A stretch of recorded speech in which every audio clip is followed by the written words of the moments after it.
Caroline Lamarnière, bonjour. Bonjour. Vous avez créé donc une société de conseil qui s'appelle Capitalcom et vous avez créé un institut, l'Institut du capitalisme responsable au service des grandes entreprises, mais aussi d'investisseurs et des pouvoirs publics.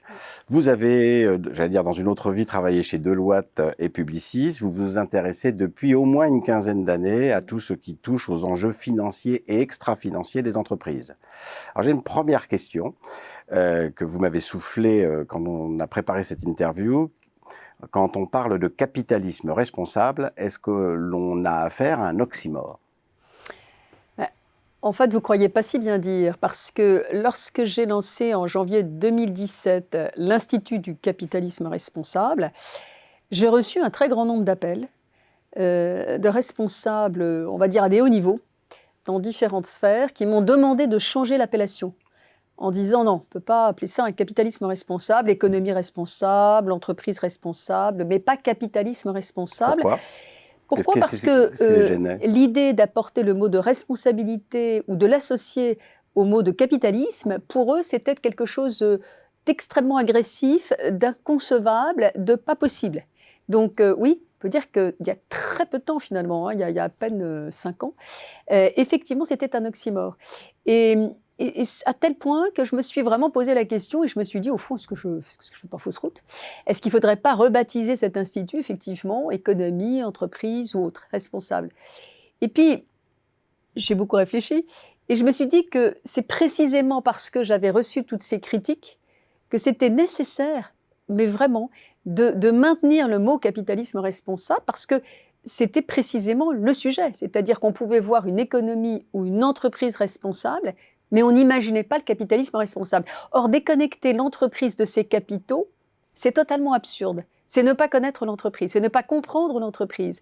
Donc, il était indispensable, voire impératif, de vraiment appeler l'Institut le capitalisme responsable. Donc, c'était un oxymore. Alors, aujourd'hui, vous me direz, mais oui, mais enfin, tous les politiques, dans la presse, partout, on parle de capitalisme responsable. Mais c'est très récent, c'est très récent. Vous tapiez sur Google capitalisme responsable en 2017, ça n'existait pas. Non, alors, mais est-ce que l'idée qui est derrière ça, peut-être la réticence, c'était qu'en mettant responsable après capitalisme, laisser entendre qu'il ne l'était pas avant? Alors, c'est-à-dire qu'on ne percevait pas le capitalisme comme ouvert à des enjeux qu'on va qualifier d'extra-financiers, c'est-à-dire à des enjeux de responsabilité sociale, sociétale et environnementale.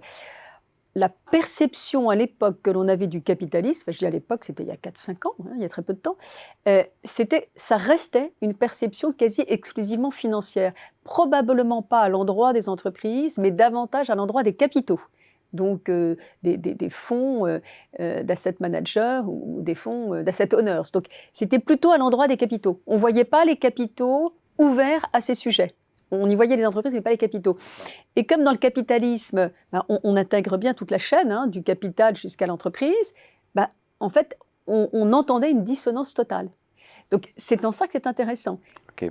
Alors, est-ce que ça veut dire donc que votre combat aujourd'hui, ce serait, on pourrait dire, de rendre plus responsable ou de moraliser le capitalisme? C'est quelque chose qui est possible, a priori, puisque vous montez un institut pour ça. Et comment on s'y prend? Alors, le mot déjà de morale, Ouais. moralisation, c'est quelque chose avec lequel je ne suis pas du tout en confort et pas du tout à l'aise. La responsabilité, ce n'est pas la morale. Hein. D'accord. La responsabilité, c'est un chemin. Dans la morale, il y a un jugement. Dans la responsabilité, il n'y a pas de jugement. C'est un chemin, c'est une démarche de progrès, c'est une démarche d'ouverture. On pourrait être responsable et immoral? On peut être... responsable et immoral. J'aurais beaucoup de difficultés à défendre ou à définir le mot de moralité. Je ne sais pas trop bien ce que ça recouvre. C'est plus facile de mettre responsable. C'est beaucoup plus simple de parler de responsabilité parce que la responsabilité, c'est la prise en considération d'enjeux dans sa réflexion, plus que dans sa réflexion, hein, dans tout son business model, dans son plan stratégique, de y mettre de la responsabilité. La moralité, c'est encore pour moi sur un autre plan. Ok, on le met de côté. C'est autre chose. Donc, si on reprend le mot juste responsable, concrètement, un capitalisme qui serait responsable se traduirait par quoi? Alors, concrètement, d'abord, c'est un capitalisme qu'il faut bien regarder, je dirais, dans toutes ses dimensions, c'est-à-dire de l'amont, avec les asset owners, hein, c'est-à-dire ceux qui sont à l'origine des capitaux, hein, les asset managers, c'est-à-dire ceux à qui on confie la gestion des capitaux. Les managers, oui. Voilà. Ensuite, il y a les entreprises. Et puis ensuite, il y a tout l'écosystème. Donc, si on regarde toute la chaîne, le capitalisme responsable, c'est de travailler sur toute cette chaîne-là, c'est-à-dire de l'asset owner jusque quasiment au consommateur final. Donc, c'est de regarder toute cette chaîne. Qu'est-ce que ça veut dire? Ça veut dire qu'en réalité, il y a un travail de mobilisation considérable à opérer, je dirais, sur tous les acteurs concernés par cette chaîne de responsabilité. Alors, est-ce qu'on peut dire qu'aujourd'hui, une organisation responsable ou pas responsable, c'est à mon avis un tout petit peu court comme réflexion. Je pense qu'on est sur un chemin de responsabilité. Il n'y a pas un panneau d'arrivée où on dit « ça y est, je suis responsable, c'est terminé ». Non, ça ne marche pas comme ça. C'est pas vrai. On peut être très responsable en matière d'environnement, on peut avoir des lacunes sur le plan de la responsabilité sociétale ou en matière de gouvernance ou en matière sociale, mais on n'est pas responsable une bonne fois pour toutes. En revanche, oui, on va vers un chemin de responsabilité. Et ce qui est intéressant, c'est la démarche de progrès. C'est de regarder comment, sur certains indicateurs, on peut mesurer, évaluer son niveau de responsabilité. C'est ça le sujet. Qui décide si on est allé suffisamment loin? Est-ce qu'il y a une échelle, une norme? En comptabilité, en finance, c'est assez clair. Assez clair.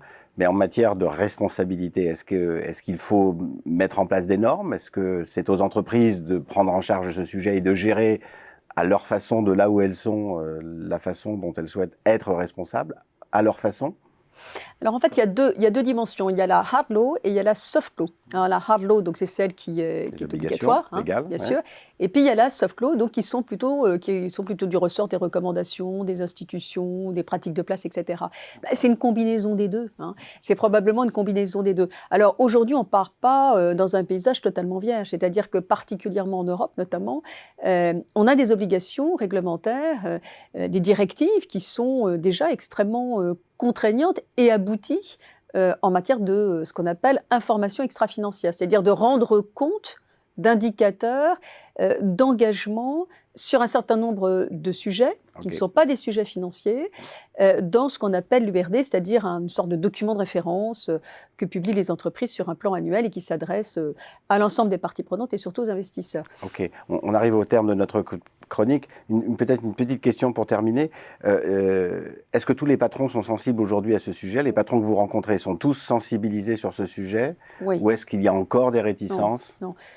Tous les patrons, en tout cas tous les patrons d'une certaine taille, qui sont soumis à la réglementation, sont archi sensibles au sujet. Est-ce qu'ils sont tous mûrs et aboutis? Probablement pas. Tous sensibles, oui, et je dirais même mieux, les asset managers sont aujourd'hui ou commencent aujourd'hui à être à peu près systématiquement sensibles au sujet, en particulier en Europe, avec la taxonomie verte qui vient de se mettre en place et qui les oblige à rendre compte de leur politique d'arbitrage, d'investissement sur ces sujets-là. Merci beaucoup, Caroline Delamarnière, de nous avoir éclairé sur votre vision du capitalisme responsable.